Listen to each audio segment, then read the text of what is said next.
yang dibuat oleh siapapun. Kisah ini dari Alkitab yang adalah firman Allah yang Maha Tinggi. Oleh sebab itu benar dan dapat diandalkan. Dia sudah ada sebelum ada sesuatu yang lain. Ketika Allah mulai menciptakan semua, Dia hanya berfirman dan semuanya menjadi ada. Dia menciptakan segala sesuatu di bumi dan di langit. Dia menciptakan hal-hal yang tidak bisa kita lihat seperti malaikat. Malaikat adalah roh yang indah yang menyembah dan melayani Tuhan di surga. Tuhan juga menciptakan segala sesuatu yang bisa kita lihat, matahari, bulan, bintang-bintang, bumi dan semua tumbuh-tumbuhan dan hewan. Akhirnya Dia menciptakan seorang pria dan seorang wanita menurut gambarnya. Ketika Tuhan menciptakan segala sesuatu, Dia berkata, "Semua sungguh amat baik." Allah memberi pria dan wanita taman yang indah untuk tinggal di dalamnya. Setiap hari mereka berjalan bersama-sama dan memiliki hubungan yang indah dengannya dan dengan satu sama lain. Allah meminta mereka supaya merawat taman itu dan menikmati semua. Dia memberi mereka perintah khusus. Dia berkata, "Kamu bisa makan buah dari setiap pohon di taman ini. Hanya ada salah satu pohon di tengah taman yang tidak boleh kamu makan. Jika kamu makan buah dari pohon itu, pastilah kamu akan mati." Hubungan manusia dengan Tuhan dan dengan satu sama lain sungguh sempurna. Tuhan menciptakan kita untuk memiliki hubungan sempurna dengannya dan dengan satu sama lain.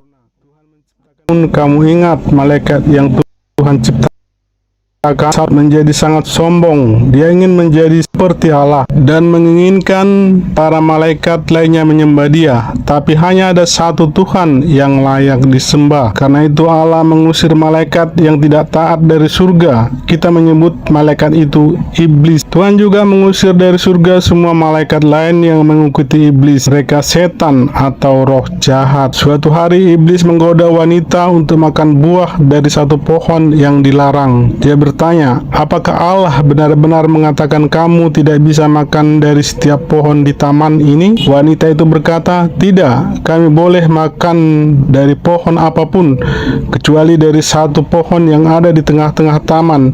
Jika kami makan dari pohon itu, pastilah kami akan mati." Tapi iblis berkata, "Kamu tidak akan mati, melainkan akan menjadi sama seperti Allah." Wanita itu mendengar iblis dan ia makan buah. Lalu ia memberinya kepada suaminya dan suaminya juga memakannya. Hari itu mereka berdua jatuh ke dalam dosa. Dosa adalah setiap saat ketika kita tidak taat kepada perintah Allah. Allah adalah benar dan suci. Dia harus menghukum kalau tidak taat kepadanya. Allah mengusir pria dan wanita itu dari taman, dan hubungan dengan Tuhan rusak untuk selama-lamanya. Sama seperti pria dan wanita, kita semua telah berdosa kepada Allah. Hubungan manusia dengan Tuhan telah rusak, dan upah dari dosa adalah hukuman kekal di neraka. Kita tidak bisa hidup selamanya dengan Allah seperti telah direncanakan. Apa yang dilakukan? Seiring waktu, jumlah orang di bumi, walaupun masing-masing dari mereka berdosa, Tuhan sangat mengasihi mereka dan menginginkan mereka memiliki hubungan dengannya. Allah memberikan 10 perintah kepada manusia melalui satu hambanya, Musa. Allah itu sempurna dan suci, jadi kita harus sempurna dan suci bisa hidup bersamanya. 10 perintah mengajarkan manusia bagaimana hidup berhadapan dengan Allah. Beberapa perintah-perintah Allah: jangan menyembah Allah lain atau menyembah berhala, hormati orang tuamu, jangan berbohong, jangan mencuri, jangan membunuh, jangan menginginkan hal yang orang lain miliki, atau jangan berzina. Namun tak seorang pun mampu mematuhi semua perintah tersebut. Setiap kali mereka berdosa, Allah mengizinkan mereka mengakui dosa-dosa mereka dan mempersembahkan korban untuk menggantikan tempat hukuman mereka. Pengorbanan ini menumpahkan darah binatang yang tidak sempurna. Saat mereka mempersembahkan hewan kurban, mereka akan meminta Tuhan mengampuni mereka dan membiarkan hewan mati menggantikan mereka. Hanya dengan penumpahan darah dosa seorang ada pengampunan. Namun seiring berjalannya waktu, hati mereka tidak menyesali dosa-dosa mereka. Sebaliknya, pengorbanan mereka hanya menjadi rutinitas kosong dan ritual belaka. Allah berfirman, "Aku sudah cukup dengan pengorbanan kosong. Selama memiliki aturan dan mengorbankan hewan, manusia menyadari bahwa mereka tidak dapat kembali kepada Tuhan dengan usaha sendiri. Apa yang bisa dilakukan? Tuhan masih sangat mengasihi semua manusia di dunia. Oleh karena itu, pada waktu yang tepat, Allah mengutus Yesus untuk menunjukkan kepada manusia bagaimana memiliki hubungan kembali kepada Allah. Siapakah Yesus? Yesus adalah Allah, yaitu firman Allah yang datang ke dunia sebagai manusia. Orang senang mendengarkan Dia karena Ia mengajarkan mereka bagaimana untuk datang kembali kepada Allah. Yesus juga adalah pembuat mukjizat. Suatu hari banyak orang datang untuk mendengarkan Yesus mengajar sepanjang hari. Karena orang-orang lapar, Yesus mengambil 5 roti dan 2 ikan, memberkati mereka dan mulai membagikan kepada 5.000 orang. Hari itu lebih dari 5.000 orang makan sampai kenyang. Kuasa Yesus mampu memenuhi segala kebutuhan kita. Waktu lain Yesus menyeberangi sebuah danau besar di perahu dengan pengikutnya. Sementara Yesus sedang tidur, badai datang dan sangat kuat. Pengikut Yesus membangunkan Yesus dan berkata, "Guru, kita akan binasa." Yesus berdiri dan berbicara kepada angin dan ombak, "Tenang, diamlah." Segera angin dan hujan berhenti. Kuasa Yesus lebih besar dari alam. Ketika Yesus tiba di sisi lain, Ia bertemu dengan seorang pria yang kerasukan. Ia hidup di antara kuburan. Ia dipenuhi dengan banyak setan dan ia sangat berbahaya. Ketika Yesus melihat orang itu, Dia juga mengasihinya. Dia berbicara kepada setan dan berkata, "Pergi." Iblis-iblis itu segera meninggalkan dia dan orang itu kembali. Kuasa Yesus lebih besar dari semua roh-roh jahat. Pada hari yang lain, teman dekat Yesus sakit dan meninggal. Beberapa hari kemudian, Yesus tiba di makam temannya itu. Ketika dia melihat di mana temannya dikuburkan, Yesus pergi ke depan kuburan dan berkata, "Teman, keluarlah." Temannya berjalan keluar dari dalam kubur. Ia hidup kembali. Kuasa Yesus bahkan lebih besar daripada kematian. Yesus melakukan semua hal ini karena Dia mengasihi kita dan menginginkan kita semua kembali kepada Allah. Yesus adalah anak Allah yang berkuasa, yang membuat mukjizat, dan dari semua orang yang pernah hidup, Yesus sendirilah tidak pernah berdosa. Dia sendiri tidak pernah pantas dihukum karena dosa. Banyak orang mengasihi Yesus, namun beberapa pemimpin agama iri kepada Yesus. Mereka menangkap Dia, menempatkan Dia di pengadilan, dan memutuskan untuk membunuhnya. Mereka menempatkan Yesus di kayu salib yang besar.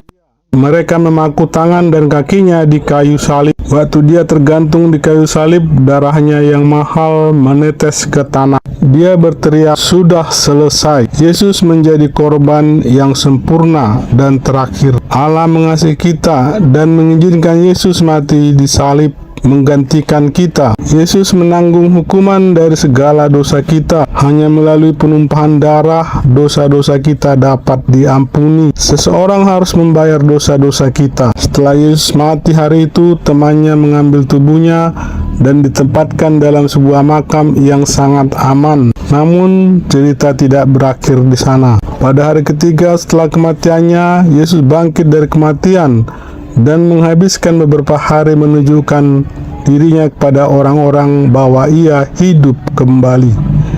Dia membuktikan bahwa Dia adalah anak Allah. Kemudian Dia kembali kepada Bapanya di surga. Yesus mengambil hukuman kita dan sekarang menyediakan cara bagi kita untuk kembali kepada Allah. Hanya Dia yang bisa menunjukkan kepada kita jalan kembali kepada Allah. Waktu Yesus masih di bumi, Ia bercerita. Seorang pemuda mengatakan kepadanya, "Ayah, beri aku bagian dari warisanku." Pemuda pergi ke sebuah negeri yang jauh dan di sana ia membuang-buang uang dengan hidup berfoya-foya. Setelah ia menghabiskan semua yang dia punya, yang menyewa dirinya melakukan pekerjaan terendah, memberi makanan kepada babi. Suatu hari ia kembali ke akal sehatnya. Ia berpikir, ada banyak pekerjaan yang dipekerjakan ayah. Saya memiliki makanan yang berlimpah dan di sini aku mati kelaparan. Aku akan berangkat dan kembali kepada ayah saya dan mengatakan kepadanya, "Bapa, aku telah berdosa terhadap surga dan terhadap Engkau. Saya tidak layak lagi disebut anak Bapa. Tolong jadikan saya seperti salah satu pekerja yang dipekerjakan ayah. Jadi ia bangun dan pergi ke ayahnya. Tapi sementara ia masih jauh, ayahnya melihat dia dan masih dipenuhi dengan kasih sayang untuknya. Dia berlari ke anaknya, memeluk dan menciumnya. Anak itu berkata kepadanya, "Ayah, aku telah berdosa terhadap surga dan terhadap ayah. Aku tidak layak lagi disebut anak bapa." Tapi ayah berkata kepada hambanya, "Cepat, bawa jubah terbaik dan kenakan pada dirinya. Pakaikan cincin di jarinya dan sandal di kakinya. Mari kita akan adakan sebuah pesta dan perayaan. Karena anakku ini telah hilang dan sekarang telah ditemukan, telah kembali. Semua kita sama seperti anak muda di atas. Kita semua telah berdosa dan meninggalkan Allah Bapa kita. Tapi seperti anak muda tersebut, kita bisa kembali kepada Allah. Kita semua harus meminta pengampunan atas dosa-dosa kita dan kembali kepada Allah untuk memiliki kehidupan yang diinginkan untuk kita sebagai anak-anaknya. Yesus berkata, "Akulah jalan dan kebenaran dan hidup. Tidak ada seorang pun yang datang kepada Bapa kalau tidak melalui aku." Apakah Anda ingin membiarkan Yesus membawa Anda kembali kepada Allah? Hanya Yesus yang bisa membawa kita kembali kepada Allah. Untuk kembali kepada Allah, Anda harus mengakui bahwa Anda telah berdosa terhadapnya. Anda harus percaya bahwa Yesus mati menggantikan Anda untuk mengambil hukuman Anda, dan mintalah kepada Allah mengampuni Anda. Anda harus menaruh kepercayaan Anda kepada Yesus untuk membawa Anda kembali dan memberikan hidup kekal sebagai anak Allah. Mulai saat itu, Anda harus mematuhi Yesus sebagai Tuhan dan Juru Selamat. Alkitab mengatakan, karena begitu besar kasih Allah akan dunia ini, sehingga Ia mengaruniakan anak yang tunggal, supaya setiap orang yang percaya kepadanya tidak binasa, melainkan beroleh hidup yang kekal. Anda bisa datang kepada Allah seperti yang dilakukan pemuda itu ketika ia kembali kepada ayahnya, mengatakan sesuatu, "Tuhan, aku tahu Engkau mengasihiku. Aku telah berdosa terhadap Engkau dan aku mohon ampun. Aku percaya Yesus sebagai korban yang sempurna untuk menggantikan hukuman dosaku. Tuhan, ampuni. Aku setuju menaati Yesus dengan segala sukacita sebagai Juru Selamat mulai saat ini. Terima kasih untuk hidup yang baru dan kekal sebagai anak-Mu, ya Allah." Mengapa Anda tidak memanggil namanya sekarang?